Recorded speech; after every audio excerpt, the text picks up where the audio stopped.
చేసి బయటికి రావడానికి ప్లాన్ అని అంటున్నారు, వీళ్ళేమో శ్వేతపత్రాలు అంటున్నారు. సో ఏంటి, ఏం చెప్తారు మీరు, ఎలా చూడాలి దీన్ని?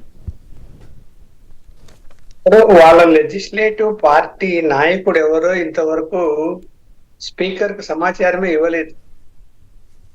ఆ 11 మందిలో ఎవరు లెజిస్లేటివ్ పార్టీ నాయకుడు స్పీకర్ కి ఇవ్వాలి అఫీషియల్ గా. దాన్ని బట్టి ప్రియారిటీ ఇస్తారు అసెంబ్లీలో. సరే, ప్రతిపక్ష నాయకుడు హోదా వస్తుందో రాదో అసలు అది ఇచ్చే అవకాశమే లేదు. అసలు ముందు నాయకుడు ఎవరు? ఇదిగో ఈయన మా నాయకుడు అనేటువంటిది లెటర్ ఇవ్వాలి స్పీకర్ కు. ఇప్పటి వరకు ఇవ్వలేదు. మరి ఈ రోజు ఏమైనా ఇస్తారేమో తెలియదు. ఇస్తే మంచిదే ఎవరు అన్నది. మరి ఆయన ఉంటాడా, ఇంకొకరు ఉంటారా తెలియదు. అయితే అతను ఊహించని ఫలితాలు రావడంతో మానసికంగా క్షోభకు గురయ్యాడన్న సమాచారం అయితే ఉంది. ఏం చేయాలో అర్థం కావడం లేదు, ఎవరు సలహాలు తీసుకోవాలో అర్థం కావడం లేదు. ఇప్పుడు వస్తాడు అనుకో, వస్తాడో రాడో కూడా డౌటే. ఎందుకంటే అసెంబ్లీ నియమ నిబంధనల ప్రకారం రావాలని రూలు లేదు. కేవలం అసెంబ్లీకి వచ్చి ఎన్నికైన తర్వాత ప్రమాణ స్వీకారం చేసిన తర్వాత కంపల్సరీ అటెండ్ కావాలా, ఇన్ని సెషన్లు అటెండ్ కావాలా, లేకపోతే ఇన్ని రోజులకు అటెండ్ కావాలా, కాకుండా డిస్క్వాలిఫై అయిపోతాడు అనేటువంటిది అసెంబ్లీ ప్రొసీడింగ్స్ లో లేదు. లేనప్పుడు రావచ్చు, రాకపోవచ్చు. గతంలో చంద్రబాబు నాయుడు కూడా 1.5 సంవత్సరాల పాటు రాలేదు.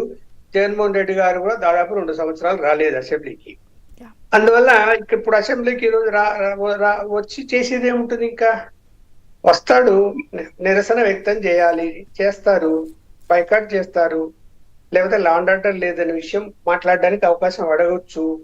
కానీ ఇవాళ ముందు గవర్నర్ ప్రసంగం ఉంది. గవర్నర్ ప్రసంగంలో కూడా డిస్టర్బ్ చేయాలని అనుకుంటే అది సరైన విధానం అయితే కాదు. గవర్నర్ కు ఆ యొక్క గౌరవం అనేది ఇవ్వాలి.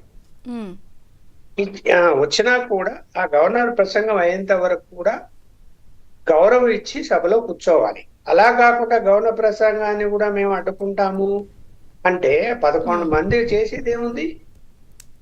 అడ్డుకొని ఇక్కడ ఎంతమంది, మిగతా 164 మంది చూస్తా ఊరుకుంటారా?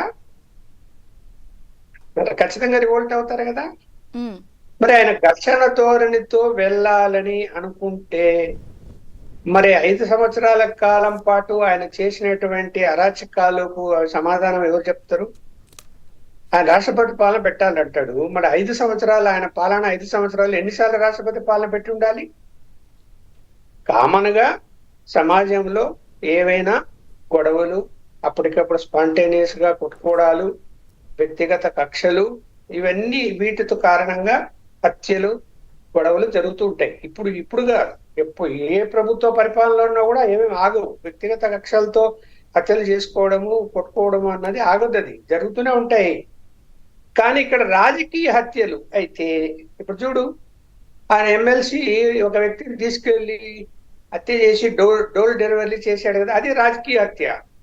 ఇప్పుడు మొన్న ఎవరో చనిపోయారు అక్కడ, అది వాళ్ళ వ్యక్తిగతం అని చెప్పి పోలీసులు దర్యాప్తులో తేలింది. వ్యక్తిగతం అని చెప్తూ ఉంటే కూడా అది రాజకీయ హత్య అంటే ఏం మాట్లాడతాం దానికి? ఎవరైనా ప్రజలు ఏదో ఒక రాజకీయ పార్టీకి అభిమానంతోనో అనుకూలంగానో ఉంటారు, ఓటు కూడా వేసి ఉంటారు. మీరు తెలుగుదేశానికి ఎందుకు ఓటు వేశారు అని వైఎస్ఆర్సీపీ వాళ్ళు వచ్చి కొట్టితే అది రాజకీయం. లేదు, తెలుగుదేశం వాళ్ళు వైఎస్ఆర్సీపీకి ఎందుకు ఓటు వేశారా అని